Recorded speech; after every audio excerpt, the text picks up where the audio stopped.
Hi, everybody. I'm Sharon Forsyth, creator of Alpha-Gal Information. Welcome to our webinar, Alpha-Gal Syndrome, Not Your Grandmother's Allergy. And it looks like my video is off. Hold on one second. Okay, so today we're going to be talking about Alpha-Gal Syndrome and some of its unique characteristics, which set it apart from other food allergies. This is a pretty information-dense, long presentation, but don't worry if you miss something. I'm going to share the slides and the recording later. So if you have any questions and answers, if you just have any questions, enter them via the question and answer feature, and I will try to address as many questions as possible after the presentation. I want to remind all of you that I am not a doctor and none of this should be construed as medical advice. All right. So what is alpha-gal syndrome, or AGS as we sometimes call it? It's a severe, often life-threatening allergy to a sugar. But this is not the kind of sugar that you put in your coffee.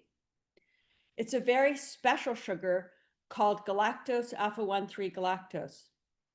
And nobody likes to say galactose alpha-1,3 galactose, so they came up with a nickname for it, which is alpha-gal. And don't get confused if I sometimes refer to alpha-gal syndrome as alpha-gal, because we confusingly sometimes also use that term as a nickname for the condition. So why is it called alpha-gal syndrome instead of alpha-gal allergy? The answer is that it is more than an allergy. And by the end of this webinar, I think you'll have a better understanding of that. Alpha-gal syndrome is caused by tick bites. And there are many species of ticks all over the world that can cause this syndrome. Here in the United States, the vast majority of cases are associated with Lone Star ticks. And as you can see from this CDC map of alpha-gal syndrome cases, the majority of cases are concentrated in areas where there are a lot of Lone Star ticks. However, we now know from a study in Maine that blackleg ticks can cause alpha-gal syndrome. And from a study in Washington State that Western blackleg ticks can cause it. We know from research in Central America that the cayenne tick, which is found in southern Texas, can cause AGS. And we know from research in Asia that the Asian longhorn tick that is spreading throughout the eastern United States can cause AGS. And then there's this mysterious hotspot up in northern Minnesota and Wisconsin, and we don't know what species of tick is responsible for these cases. It might be yet another species. So there's more to the alpha-gal story than Lone Star ticks. What is alpha-gal found in? It's found in most mammals, including mammals that we eat, like cows, goats, pigs, and sheep. It's in cats and dogs, and it's in all other non-primate mammals. So in other words, all animals with fur except for, or hair, except for great apes, humans, and some monkeys. Now there's one exception, and it's not pigs. It's a very special kind of pig called the gal-safe pig. These pigs are genetically modified to not make alpha-gal, and people with alpha-gal syndrome can eat them. What else is alpha-gal found in? The short answer is many different kinds of organisms in completely unrelated taxa. But for those of us with alpha-gal syndrome, the most important group of these, other than mammals, is some red algae and carrageenan derived from these algae. Alpha-gal is also found in products made from mammals and products made with ingredients from mammals or carrageenan. And these can include foods and drinks, drugs and other medical products, personal care products, and household products.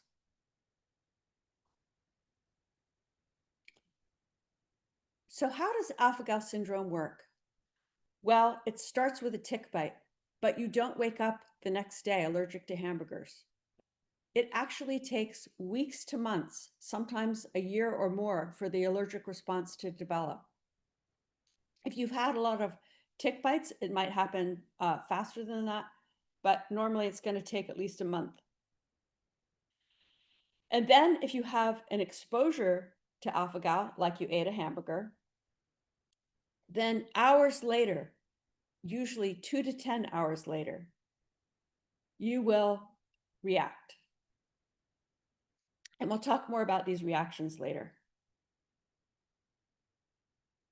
Okay, in 2023, the CDC published 2 reports on alpha-gal syndrome, and they formally identified it as a growing threat to public health. Now, why is this? Look at the cases on the right. Alpha-gal syndrome cases have grown exponentially since alpha-gal was first described in 2009. When I was diagnosed in 2019, they thought there were 5,000 cases. And then by 2023, the CDC estimated that there were almost 500,000 Americans with alpha-gal. Part of this is due to growing awareness, which is leading to more diagnosis, but it's also because Lone Star tick populations are exploding. And Lone Star ticks are spreading farther north and farther west than they've been before. And this is leading to a huge increase in alpha-gal syndrome cases, to the point where alpha-gal syndrome is now the 10th most common food allergy in the United States. And what is causing this huge explosion of Lone Star ticks? The answer is that it's multifactorial, but the main cause is growing white-tailed deer populations. White-tailed deer are the keystone species for Lone Star ticks. And when you get an increase in white-tailed deer, you get an increase in Lone Star ticks. So there's another reason why the CDC has identified alpha-gal syndrome as a condition of particular concern, and that's due to lack of provider awareness. 78% of healthcare providers have either never heard of alpha-gal syndrome or know too little about it to be comfortable diagnosing it. All right. I've said that alpha-gal syndrome is not your grandmother's allergy. And you're probably wondering why. Well, it's really weird. So let's talk a little bit about why it's weird by comparing typical food allergies to alpha-gal syndrome.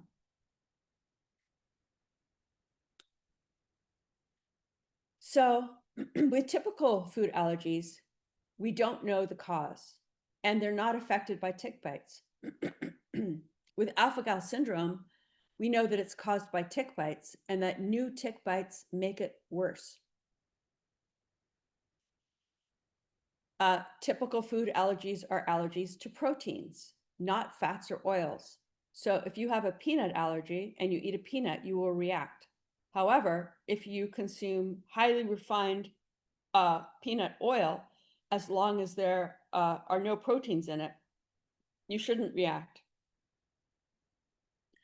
But alpha-gal syndrome is an allergy to a sugar. And this sugar doesn't just float around. It's attached to larger molecules. And these molecules include both proteins and fats. And in fact, it's thought that fat is the primary antigenic form of alpha-gal. That means it's mostly the alpha-gal in the fats that are giving us the biggest problem. So if your doctor tells you you don't need to worry about lard, they're thinking about those typical food allergies. And in fact, you do need to worry about lard.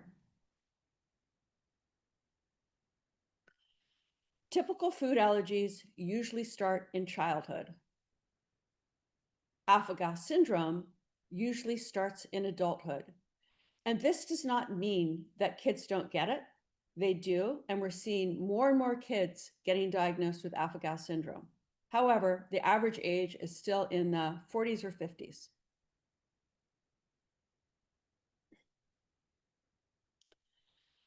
With typical food allergies, reactions happen quickly, usually within 30 minutes after exposure. With alpha-gal syndrome, reactions are usually delayed, 2 to 10 hours after exposure. Now, when we talk about our reactions being delayed, we're talking about after we eat something with alpha-gal in it. And this is thought to be due to the time it takes to digest and process fat. However, it's very important to understand that some reactions are immediate, and this includes some of our reactions to some foods. But most importantly, our reactions to medications delivered by IV or injection that contain alpha-gal are immediate. And this is very important for you to understand and to help your medical team understand if you're at the hospital.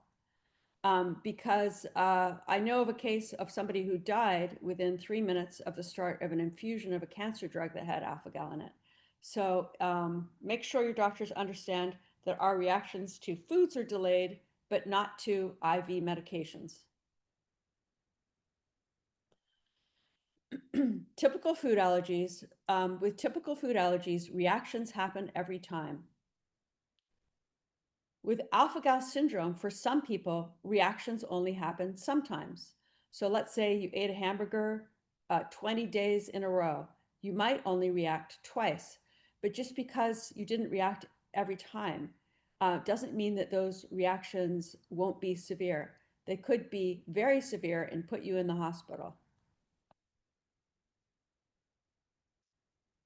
Typical food allergies tend to present with typical allergy symptoms, like hives and swelling. And alpha-gal syndrome often presents this way as well. However, sometimes it can mimic IBS or arthritis with no hives or other classic allergic symptoms. And keep in mind, it's not always an either-or thing. For example, in my case, I get typical allergy symptoms if I consume red meat. But if I consume dairy, then I get IBS-like symptoms. And this is a common pattern in our community. All right, typical food allergies are sometimes influenced by cofactors. And cofactors are things that make allergic reactions worse. They don't cause allergic reactions, they amplify them. And they are things like drinking alcohol, exercising, and taking NSAID drugs like Advil or Aleve.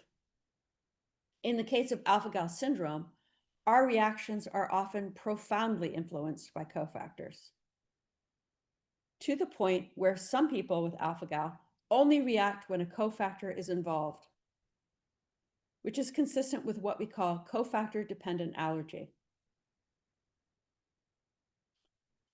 All right, as I've said, typical food allergies are to proteins. And proteins are big, heavy molecules for the most part. They're rarely aerosolized, meaning that even when you're cooking, they're too big and heavy to end up in the air.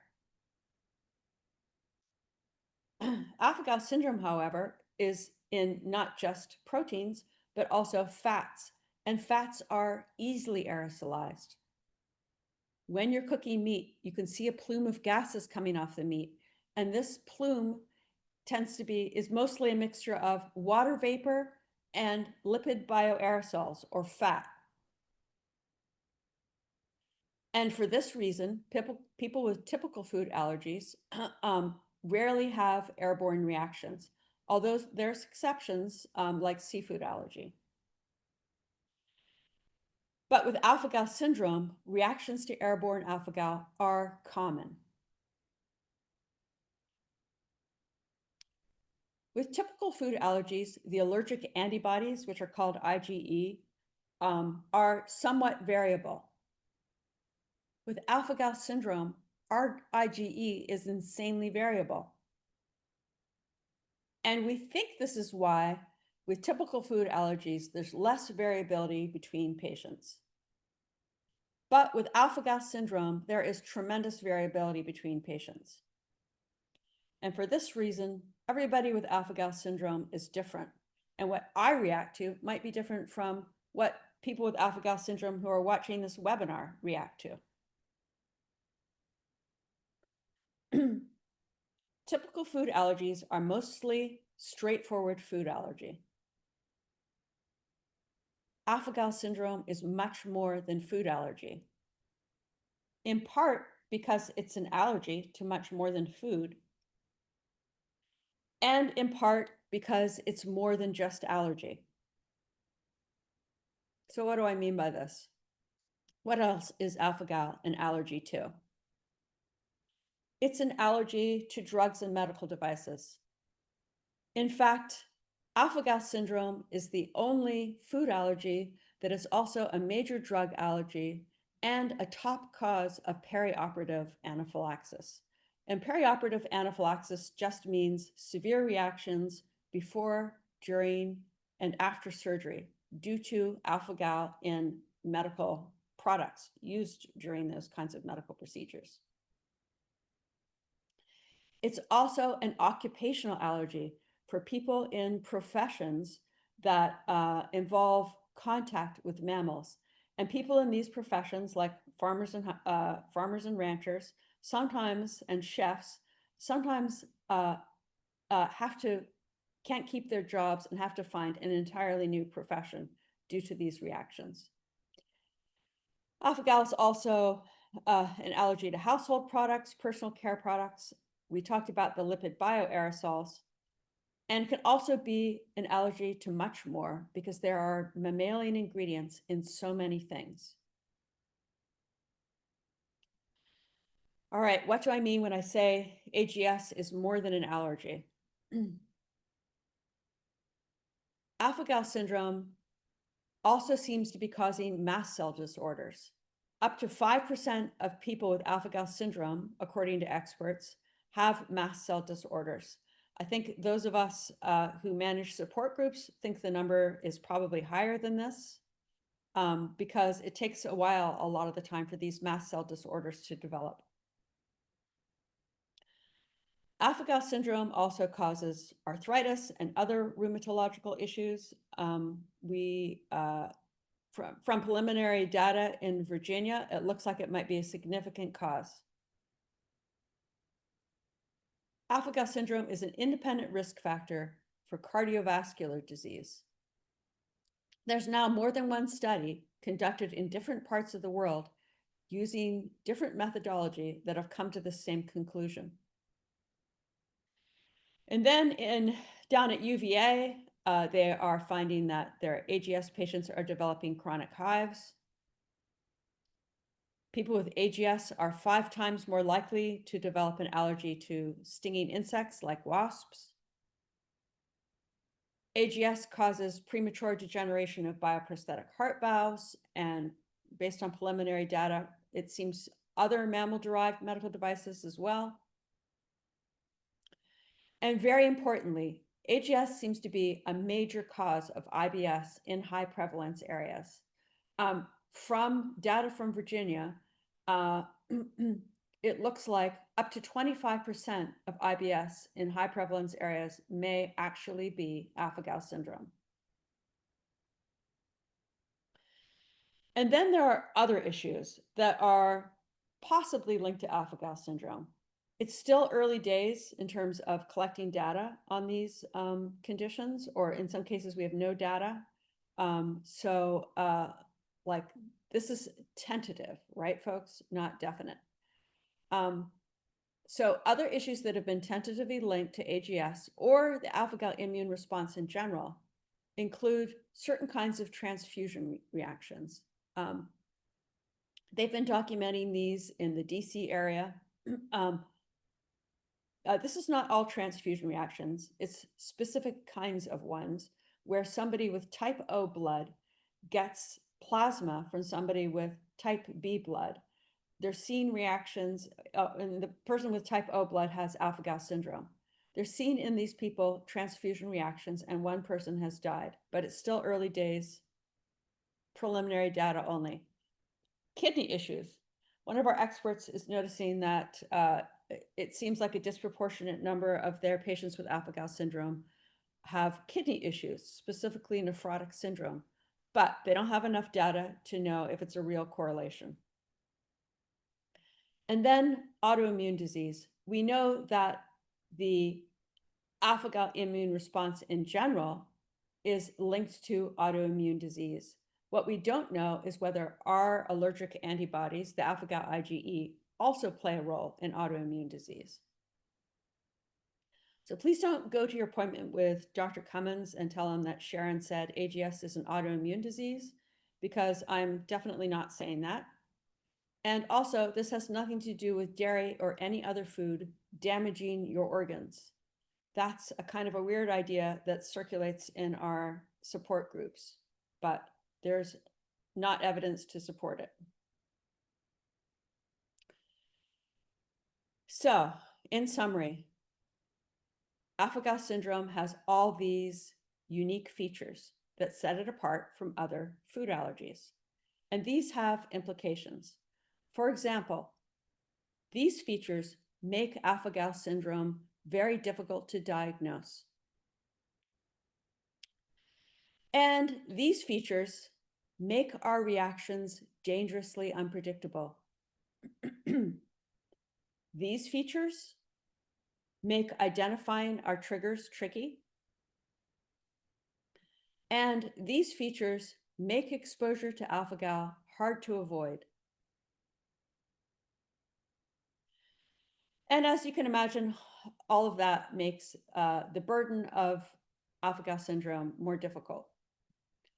Now, when I say it's much more than food allergy, I mean the AGS is a drug hypersensitivity, an independent risk factor for perioperative complications, a tick-borne or immunoparasitologic disease, and a significant driver of chronic disease, including IBS, mast cell syndromes, cardiovascular disease, and rheumatological disease.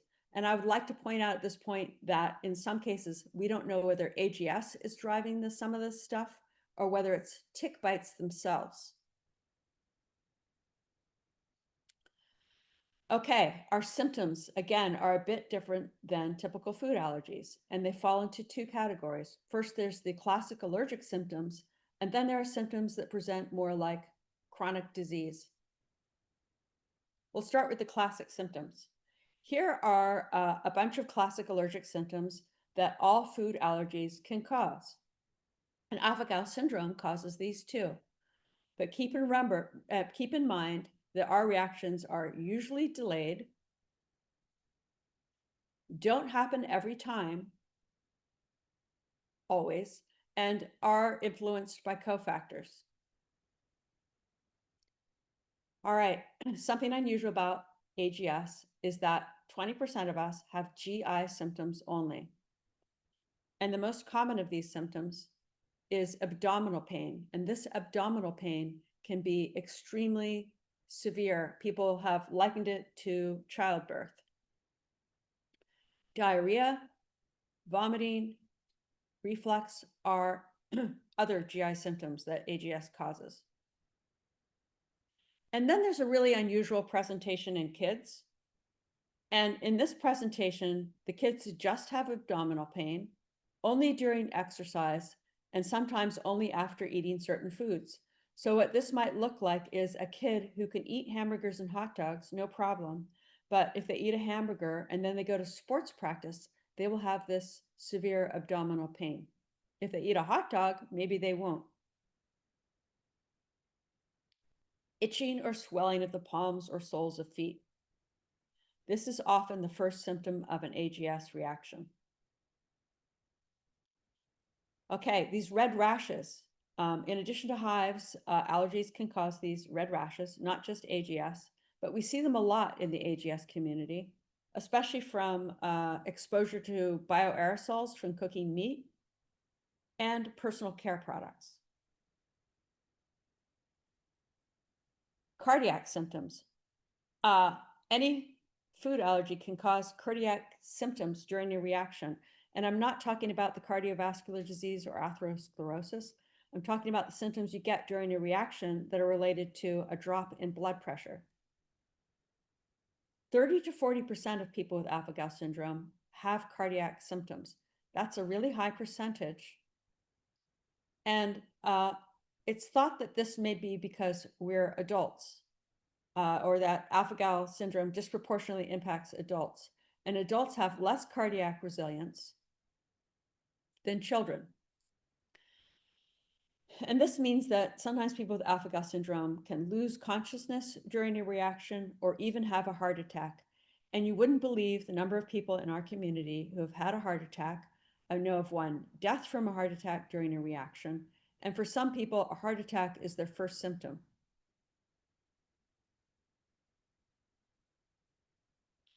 All right.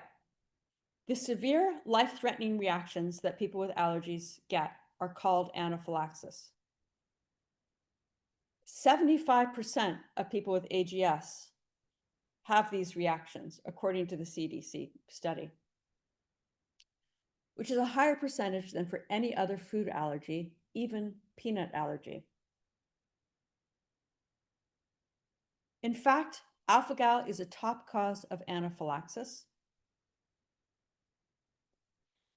In high prevalence areas, it can be the #1 cause of anaphylaxis in adults and adolescents.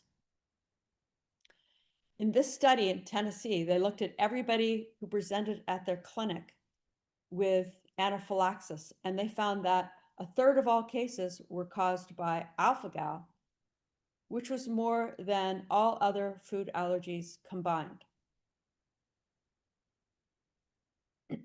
All right. So as I said before, AGS can also present with symptoms that are more like chronic disease than typical food allergy symptoms. The most important case of this is the GI variant of alpha-gal syndrome. With this variant, you just get GI symptoms and have no hives or other classic allergic symptoms. Symptoms can include abdominal pain, diarrhea, and other IBS-like symptoms. And as you can imagine, if you go to the doctor with these symptoms, it doesn't exactly cry out food allergy. So many people with this variant are going undiagnosed or have been misdiagnosed with IBS, IBD, or gallbladder disease.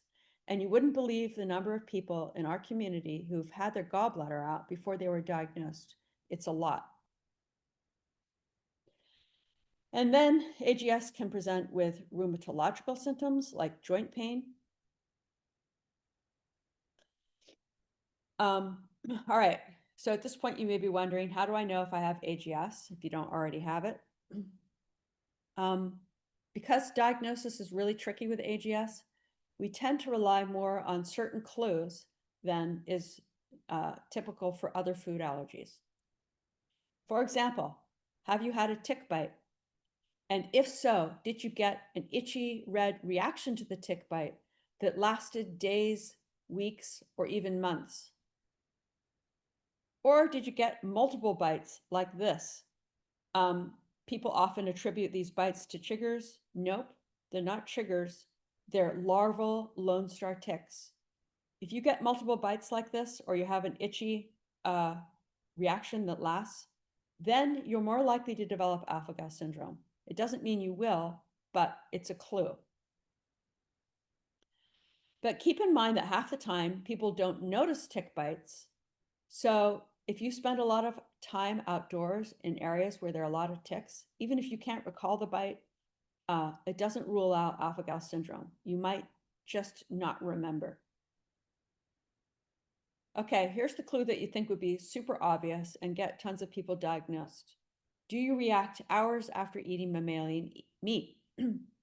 But it's not that easy for people to put two and two together. And that's partly because of the delay. If you ate a hamburger for lunch and you react at 8 o'clock at night, you aren't necessarily going to associate the food that you ate hours before with your reaction. And also remember that we don't always react every time.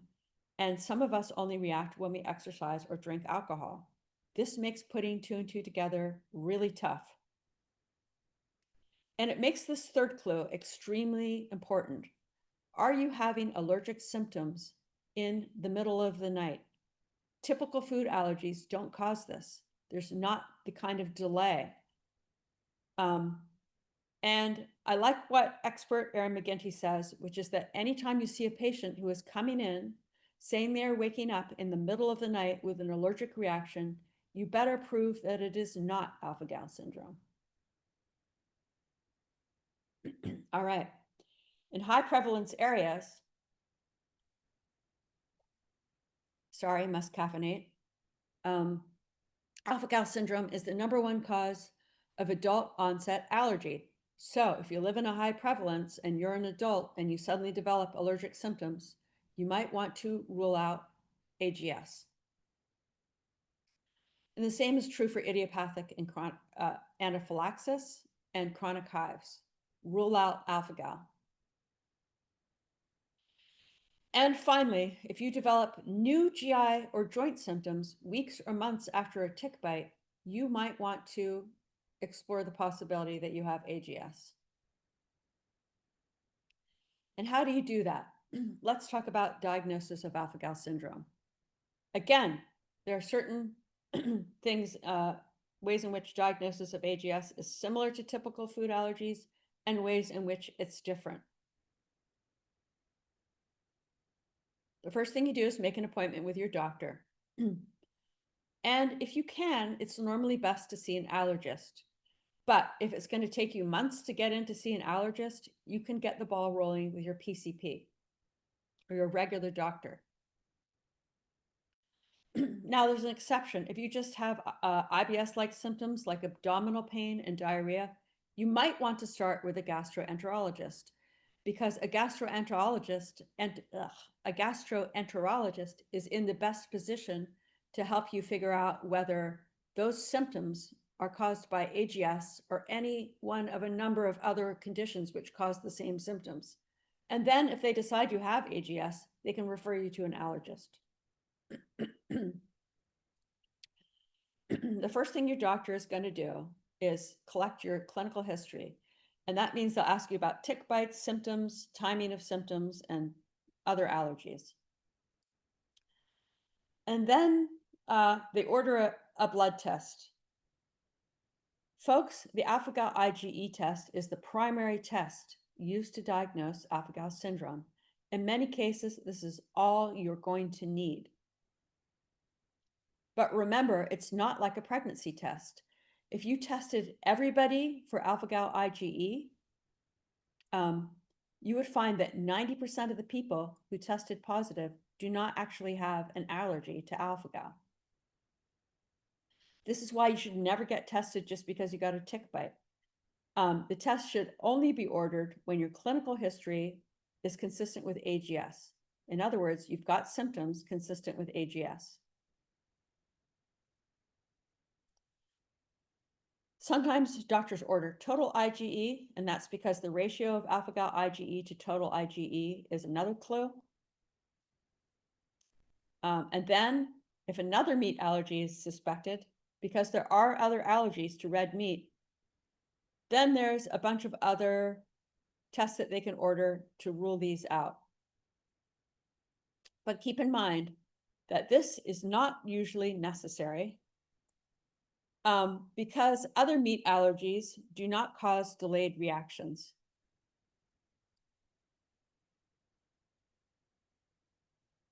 Okay.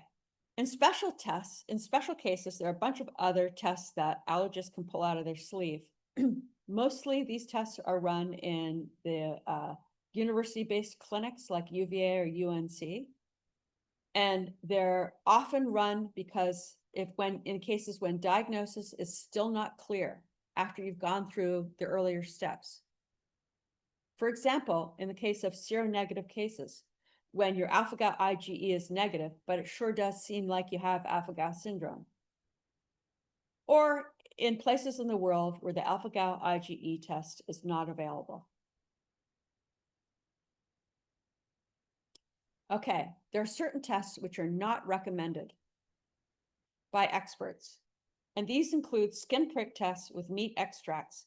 And I'm not talking about the very special intradermal tests that they sometimes can do at these fancy university-based clinics. I'm talking about regular skin prick tests. They are not reliable for diagnosis of AGS. They tend to be negative whether you have AGS or not. And then the alpha-gal panel. This seems to be the first thing that pops up when doctors are searching for alpha-gal, and they go ahead and order it. This is a test that is for alpha-gal IgE, beef, pork, and lamb IgE. Experts don't typically order this because it's expensive, and the results can be more confusing than helpful.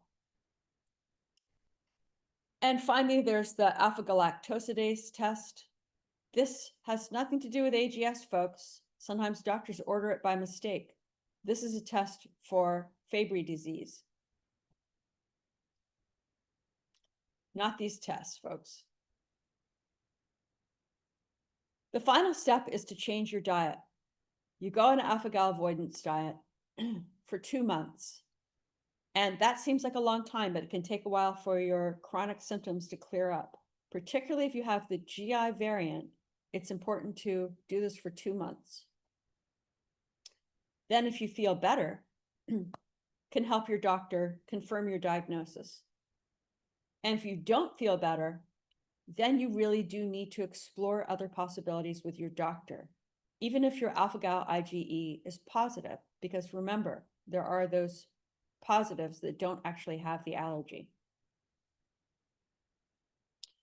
So sounds complicated, but really in the vast majority of cases, it's super simple. You go to your doctor, they ask about your tick bites and your symptoms, you get the alpha IgE blood test, you change your diet and see if your symptoms improve. Once you're diagnosed, then you need to think about how you're going to manage your allergy. And we're not going to talk about this too much today. We're going to talk about it more in an upcoming webinar on living with alpha-gal syndrome. However, we are going to touch on it, particularly some of the ways in which it's different than how you manage other food allergies. So the cornerstone of food allergy management is avoidance. And with typical food allergies, that means avoidance of your allergen. And that's true for alpha-gal too.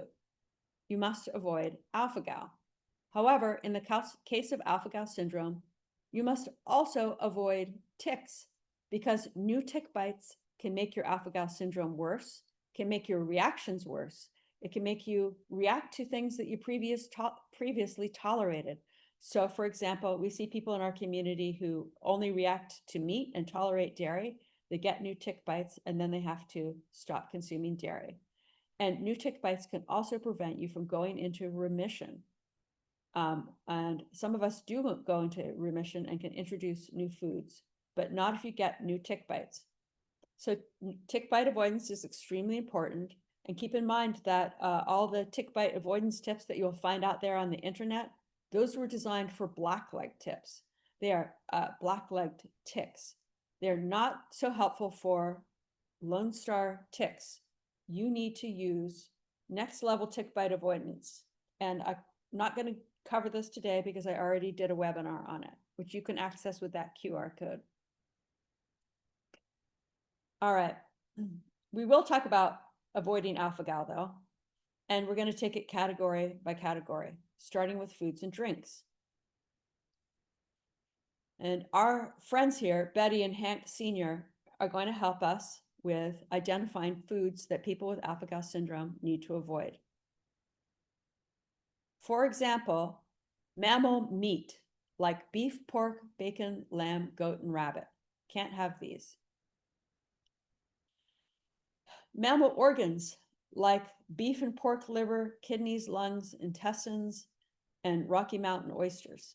These organs can contain even more alpha-gal than the meat.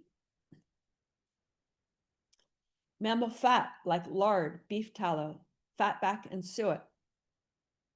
Remember, fat's the primary antigenic form of alpha-gal.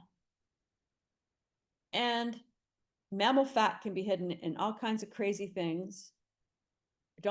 We're not going to go into it too much in this webinar. We will in future webinars, but you need to look out for it, especially if you eat out.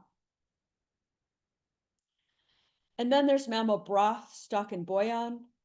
And I'm afraid to say even chicken bouillon often contains mammalian extracts. This can be hidden in all kinds of stuff. It's used as a flavoring. And finally, you might be very excited to find some turkey or chicken sausages at the store. Please check to make sure that they don't have mammal-derived casein.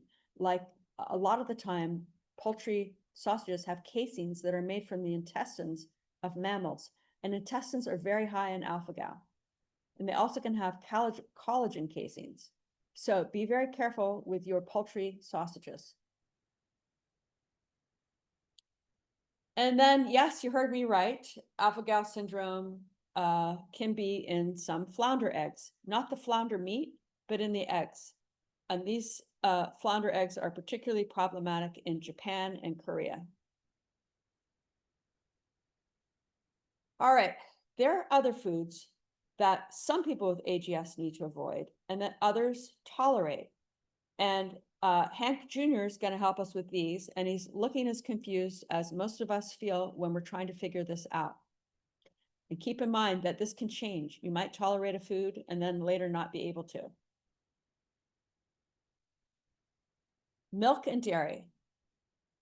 Lots of people can tolerate dairy products. Lots of people with alpha-gal syndrome can. But there's a subcategory of people who will tell you that they can't eat mammalian meat, but they can eat dairy. But by the way, they have IBS and joint problems. If you're one of these folks, in our community, we tend to encourage you to try giving up all mammalian products for 2 months to see if your joint issues and your IBS go away. Foods that contain gelatin, foods made with many other mammal-derived ingredients, and foods made with carrageenan. Remember, not from a mammal, from a red algae, but these algae also make alpha-gal. And then for people who are very sensitive to alpha-gal, they have to worry about foods and drinks processed or treated with mammal ingredients or carrageenan. And unfortunately, this includes just about all of our safe foods. So this can be very problematic. And it's one reason why we need labeling laws. And then alpha-gal can be hidden in natural flavors, spices, and coloring. So what about drugs and medical products? Remember, unlike typical food allergies, alpha-gal syndrome is a major drug allergy and a top cause of perioperative anaphylaxis. In fact, 75% of us have reacted to a medication, and half of us have had an anaphylactic reaction to a health product. And unfortunately, there have been deaths due to alpha-gal exposures to medical products.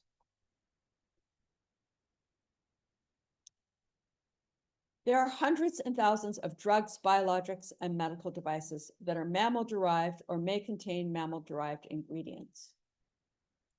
And no list of these exists. They include drugs, hundreds and thousands of drugs. Of particular concern are pancreatic enzymes, armour-thyroid, and heparin, because these are derived directly from mammal organs. But there's a whole lot of other drugs that you need to worry about, and we'll talk about these with in future webinars. And then biologics. Things like monoclonal antibodies, antivenoms, and vaccines can contain alpha-gal. Most notorious of these is cetuximab, which has killed a number of people in our community. And then medical devices, things that are used during medical procedures. There's a lot of them, and we can react to them. And as I said before, they can also prematurely degenerate in us. This might be the most important slide in the presentation. You have to understand that the risk involved in these different medical products varies, with some involving very low risk and some involving high risk. And also that there really is no medical product that is always contraindicated for every single person with alpha-gal syndrome in every single circumstance. So you really do need to weigh, if you can't find an alternative that's alpha-gal free, you really do need to weigh the risk of a reaction to an alpha-gal containing medical product against the potential benefit of that product. For example, if you're bitten by a rabid animal, you're probably going to need to get the rabies vaccine, even though it does contain gelatin, because rabies is fatal. And there are often things that can be done to mitigate the risk. Thank goodness for our heroes at Pill Clarity. These amazing pharmacists will check our meds if we send them the details. Check them and tell us whether they contain mammalian ingredients or carrageenan. They do this for free, but I'd like to remind you all that it's not free for them. And if we want to keep this amazing drug information service going, we really can't be freeloaders. If you use this service, please contribute. All right, personal care and household products. There are a ton of them, including sometimes unexpected things like toilet paper that can contain alpha-gal. If these don't bother everybody, but if they bother you, it helps to look for vegan products and then check for carrageenan. And then there are occupational exposures. Remember, you don't need to eat a mammal to react to one. And certain occupations come with a high risk of alpha-gal exposure, like chefs, meat processors, vets, farmers and ranchers, and hunters. And of these exposures to mammals, exposures to fluids are the most dangerous, or seem to be, especially exposures to amniotic fluid and blood. These can cause severe life-threatening reactions. These have been documented in the literature, and there is even, there was one case of somebody who died of a blood exposure. And then other exposures like saliva, waste, contact with animals, fumes, and products used in livestock care. And there's an AgriSafe webinar on alpha-gal syndrome and farming and ranching, which goes into this in more detail.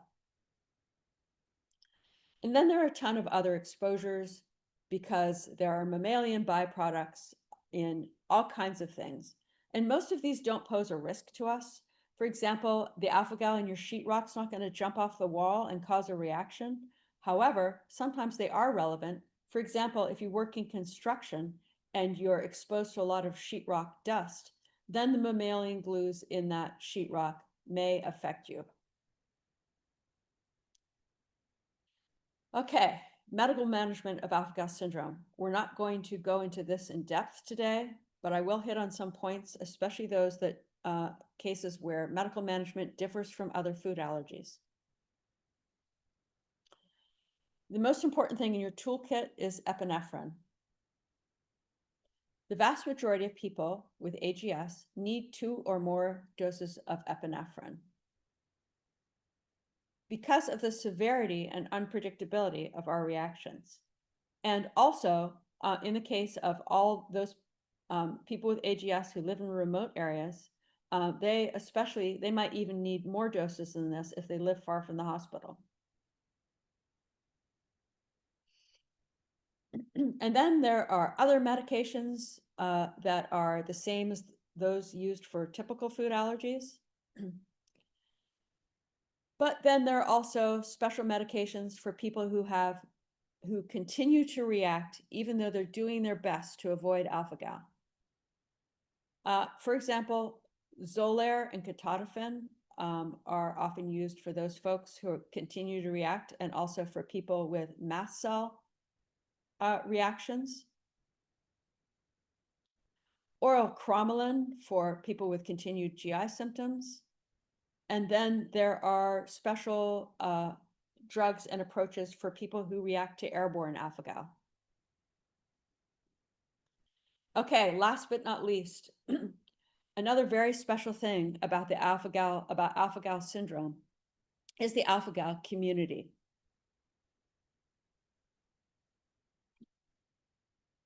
We are a community of doers.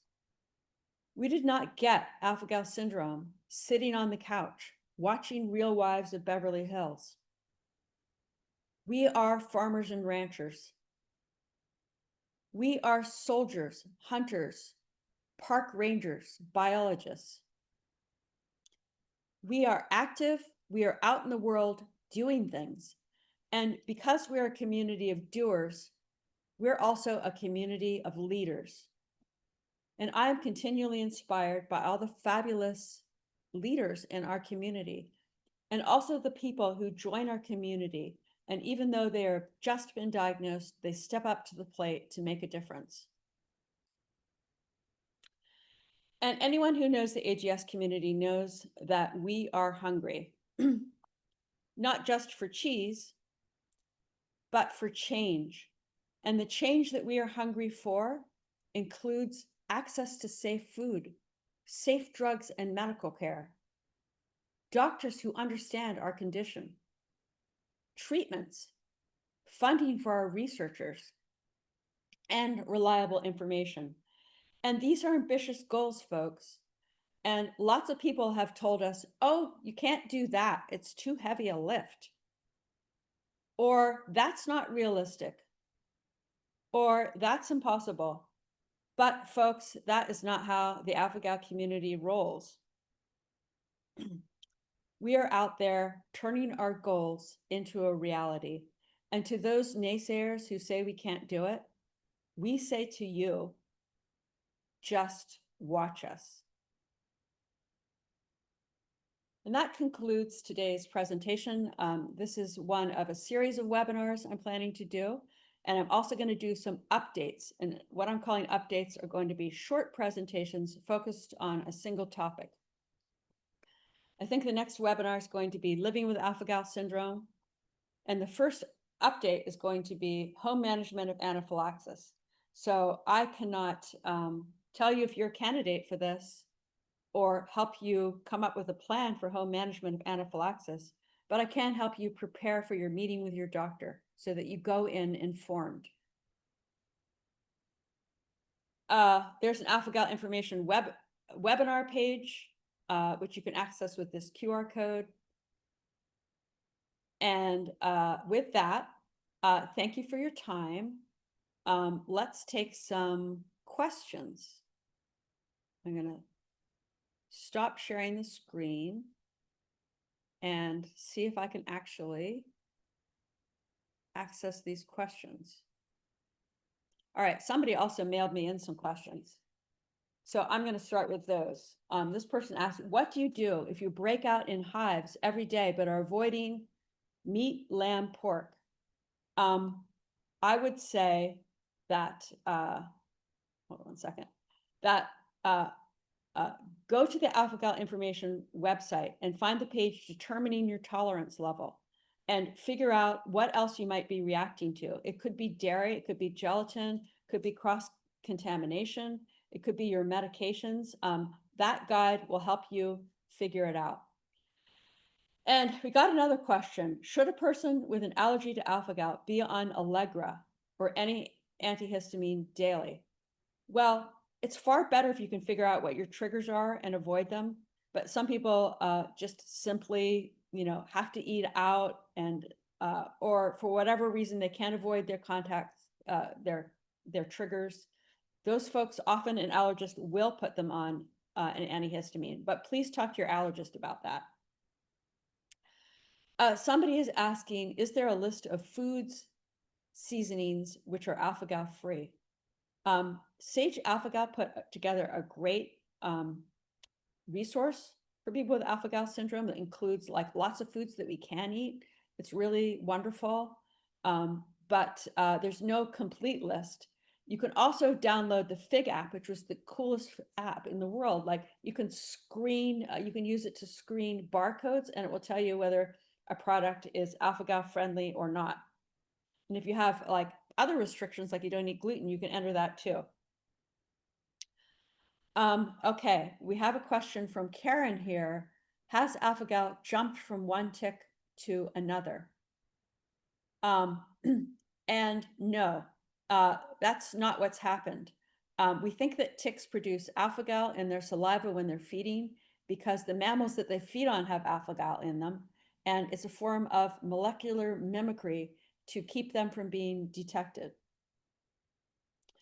And Jalissa asks, is there any crossover between Rocky Mountain spotted fever and AGS? And no, I don't think there's any relationship there except for that they're both carried by ticks. And then we have a question from Scott. How accurate is the alpha-gal syndrome blood test? Well, I think I touched on that. Like if you have symptoms consistent with alpha-gal syndrome and you get the alpha-gal IgE blood test, then it's actually quite accurate. But if you just randomly get tested, even though you have no symptoms, then it's not accurate. And oh, this person's testing negative. Well, I touched a little bit on that. If the alpha-gal IgE test is negative, it doesn't mean you necessarily don't have alpha-gal syndrome. The skin prick test is not helpful. He mentions that. But in Scott Cummins' paper, Diagnosis and Management of Alpha-gal Syndrome, he does outline a protocol for figuring out these seronegative cases. And I'm going to try to do an update on just that topic, seronegative cases, and how you sort them out. Ken asks, what is the current amount of people that are affected now, since those numbers are from 2023? The problem was that at one time there was only one lab that was testing for alpha-gal IgE, and the CDC could access that data pretty easily. And then in 2021, these other labs developed their own tests, and so that data is harder to access. We really need to have alpha-gal be a nationally notifiable condition so that we can keep track of our numbers. It's not yet, but there are many states that are starting to pass laws to make alpha-gal a mandatory reportable condition in their states. So at least we're getting numbers at the state level. And if you're interested in passing a law like that in your state, we're going to have a webinar about that another time. Let's see, Roxanne asks, let's see. Oh, she doesn't understand what I mean by sometimes you don't react every time you ingest a food. Yeah, well, it is true that many of us react after every exposure. I do so myself, but some people don't. Okay. Kiki says, are there any good handouts to give a dentist or nurse if getting medical care? Well, I think that the best thing if you're getting surgery is to bring in papers on perioperative care of patients with alpha-gal syndrome. There's a bunch of terrific ones, but there's two that I generally recommend. If you join the Alpha-Gal evidence-based support group, I've got information about that there. And Nancy asks, if you don't eat dairy or red meat, are the issues associated with alpha-gal and the potential for developing chronic disease still prevalent? That's a great question. And I think we still know so little about this that we don't know.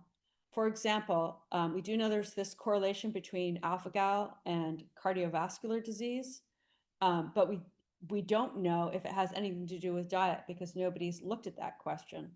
What we know is that just that there's this relationship between having the allergic antibody and the heart disease.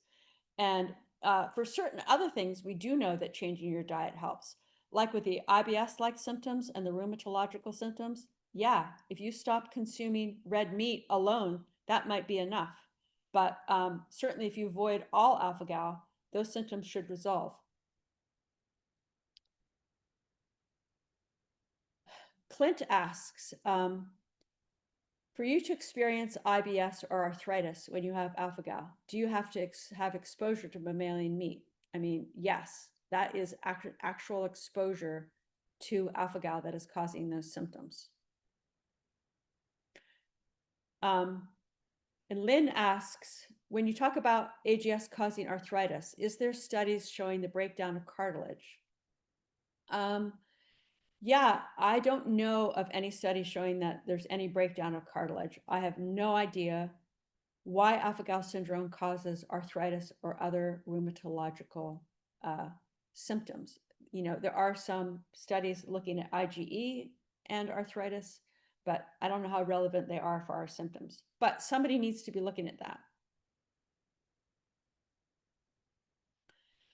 If I had arthritic symptoms and alpha-gal syndrome, I would keep eliminating different sources of alpha-gal until I had gone on a complete avoidance diet. And if I still had arthritic symptoms, I would assume something else is at play. It's not just alpha-gal. Somebody asked if the presentation is being recorded. Yes, it is. Oh, this person has EDS, and I'm never quite sure how you pronounce this correctly, but Ehlers-Danlos syndrome. And they said they also have probable mast cell activation. Have these things been cross-referenced? Yes. In fact, there is research that shows that there's a gene that predisposes people to develop both Ehlers-Danlos syndrome and mast cell activation syndrome and POTS. So you might want to look into that. And let's see.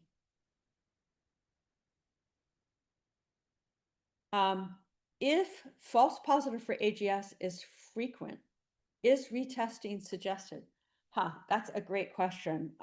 Usually people with alpha-gal syndrome tend to get their alpha-gal IgE checked every year. I mean, if you have alpha-gal syndrome, then your alpha-gal IgE is relevant, and it can be helpful to look at your level because you might go into remission. If your level drops to negative, then if you're not reacting to any kind of inadvertent exposures, you might be able to start reintroducing foods. So, but if you don't have any symptoms of alpha-gal syndrome, then there's no reason to check your alpha-gal IgE. Somebody asked, are there cures and how close are we? I mean, I think there are great strides for treating allergies. I don't know if you'd call them a cure or not, but there are companies that are developing ways to block IgE. And I forget the name of the one that's working on one for alpha-gal, but there is someone. And somebody asks, what is good to take for inflammation when we can't use NSAIDs? As long as you're avoiding alpha-gal exposures, you can use NSAIDs as long as your doctor says it's okay. Tylenol is not an NSAID, but personally, I don't like Tylenol. It never works for me. I take Advil and I have no trouble with it.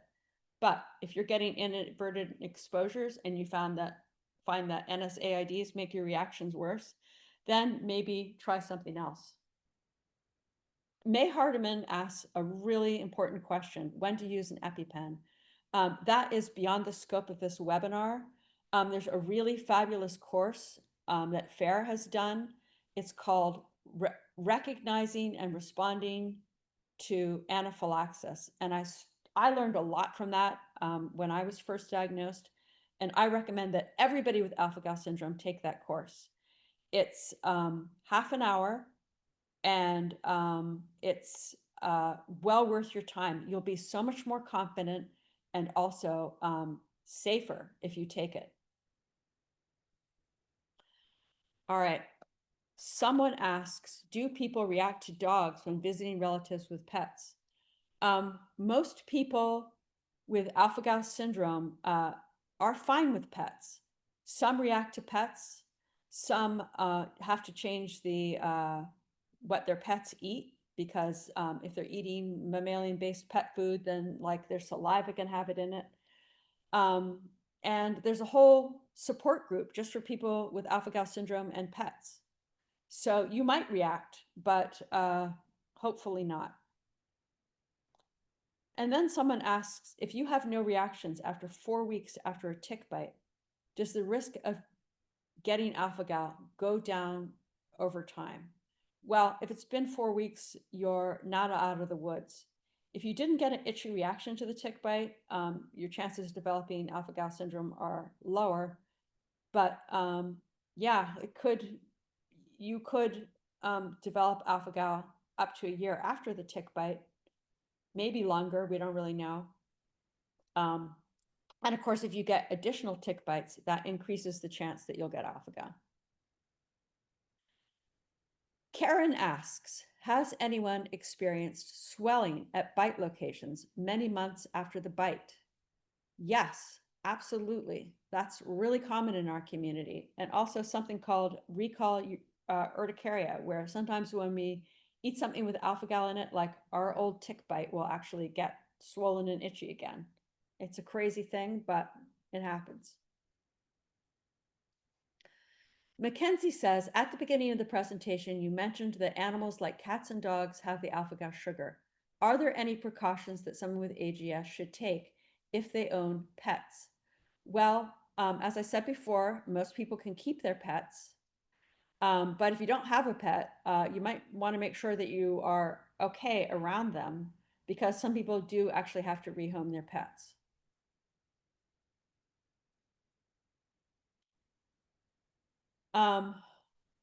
Okay. Jennifer asks, are there any protocols for clearing the body? Is the microbiome involved? There are no protocols.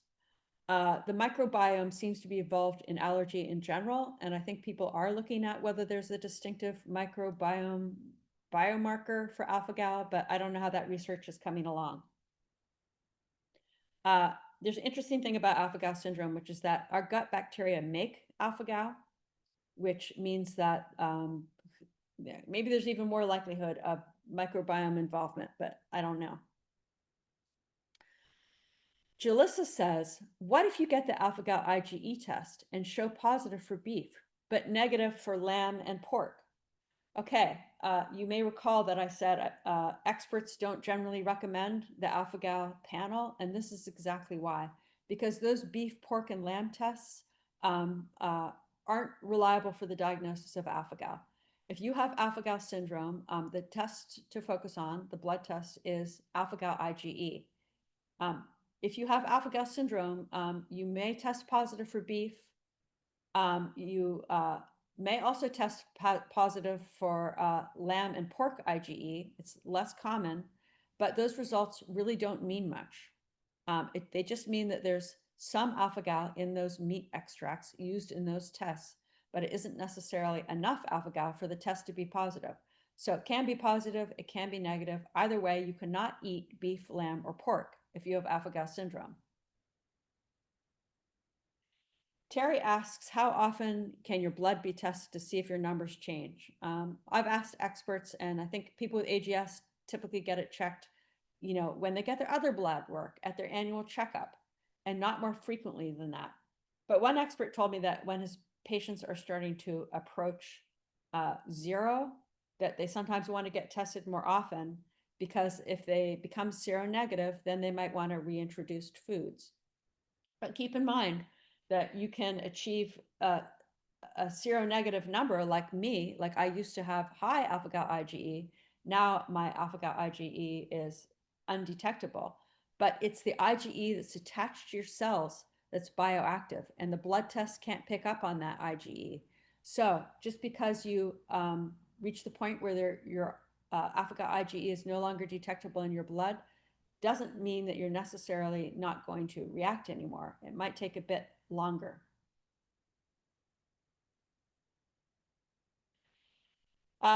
Fernando asks, can Lyme symptoms be confused with AGS symptoms?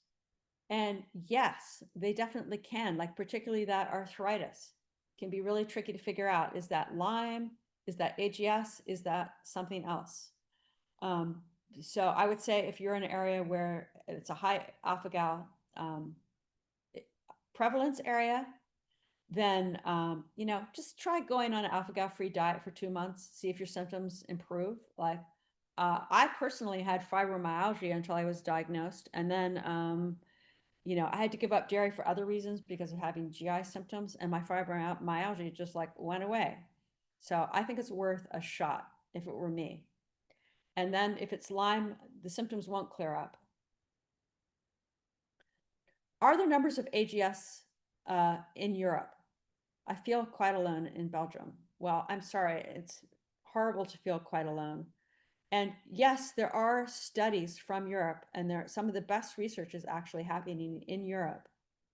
The studies that they have are just of basically blood samples and what percentage of the people in different areas of Europe test positive for the alpha-gal allergic antibody, the IgE.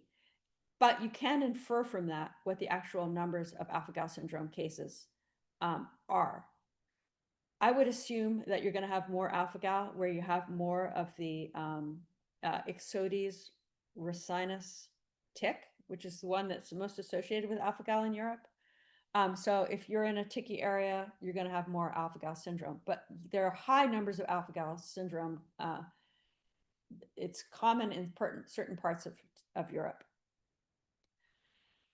When you mentioned the support group, is this the same as the Facebook group? Yeah, there is. I run a group, alpha-gal information evidence-based support, and I don't even remember referring to support group, but if I did, that was it. When and who discovered the alpha-gal as an entity? Like many things in the scientific realm, it's not as straightforward as you might think. Alpha-gal seems to have been first observed by 2 people in Georgia. One was not even a doctor.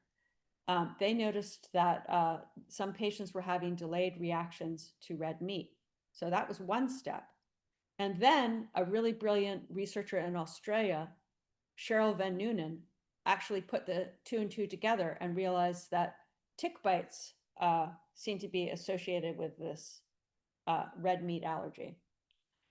And but she just presented it with a poster and didn't publish. And then independently in Virginia, Tom Platts Mills, Scott Cummins, and others were looking at the cancer drug cetuximab and reactions to that. And from there, they kind of moved on to looking at people who were having reactions to red meat, and then figured out ticks were involved. So there are actually like several people who were involved. Let's see. Deirdre says, the hardest part of this condition is that once you have been diagnosed and you do a great job at elimination and your numbers go away, your numbers go down, it doesn't mean you don't have it anymore. Well, yeah, I'm in that position myself. But if you can avoid ticks, hopefully, eventually, the IgE that's attached to your cells will also eventually clear up. Teresa says, I have more skin reactions than anything. Is there anything that has proven helpful for the rashes? Well, H1 antihistamines like H1 blockers like Allegra, Zyrtec and Xyzal, all of those are especially helpful for that kind of a thing. But I encourage you to talk to your allergist.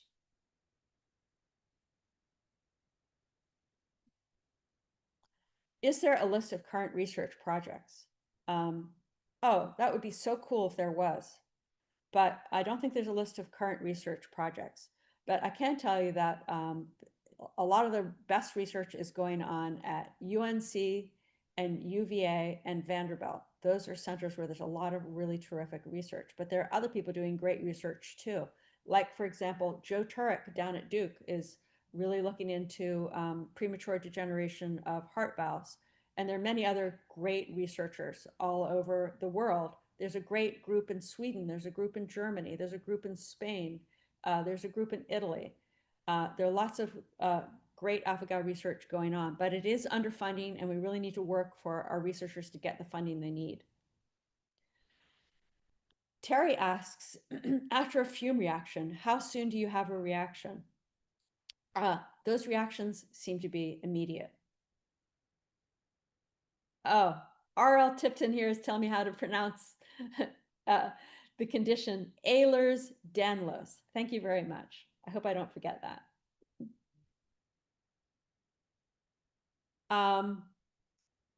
R.L. Tipton said, I suggest turmeric. You know what? I don't suggest turmeric because turmeric is famously contaminated with lead.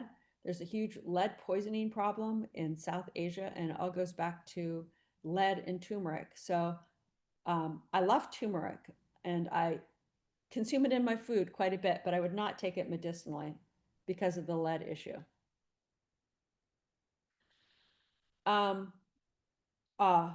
So Deirdre says, it is difficult to navigate conversations with doctors. Yes, it is. And my wonderful friends, Candace and Debbie and I, did a webinar on how to talk to your doctor about alpha-gal syndrome through the Vineyard Haven Library. And they've got a recording of it on their site.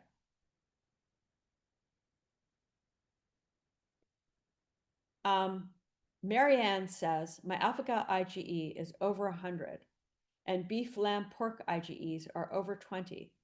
My allergist doesn't think I'll be able to try meat again, or at least anytime soon. But she also says that IgE level doesn't predict severity reaction. Is this true? For the most part, they haven't found a strong correlation between alpha-gal IgE and the severity of reactions, with the exception of heparin. There just seemed to be a relationship there. But allergists used to say there was no correlation, but I've noticed in some recent studies, they seem to be backing away from that a little bit. But the short answer is that there isn't a strong correlation. But listen to your body, like what you are actually experiencing is what is important, not your alpha-gal IgE level. Marilyn says, do not get tested if you're on Xolair. Well, I'm not sure you shouldn't get tested, but I think what she means is that, like, if you're on Xolair, your alpha-gal IgE test, your alpha-gal IgE and your total IgE can be super high, and it's that has to do with the Xolair. It doesn't necessarily mean that your alpha-gal IgE has gone up. So yeah, ask your allergist about whether you should get tested or not, but I suspect Marilyn's right in most cases. Kimberly asks, is deer meat also in that with beef, lamb, and pork? Yes, if it has hair and it feeds us young milk, like deer, you can't eat it. Like, that's the first and foremost rule of alpha-gal syndrome, is don't eat red meat.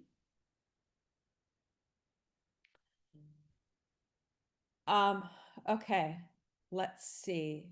I think that's it, and that's probably more than enough for most of you. So thank you so much for joining us today. I hope you'll be able to join me for some future webinars. They won't be as long or as information dense.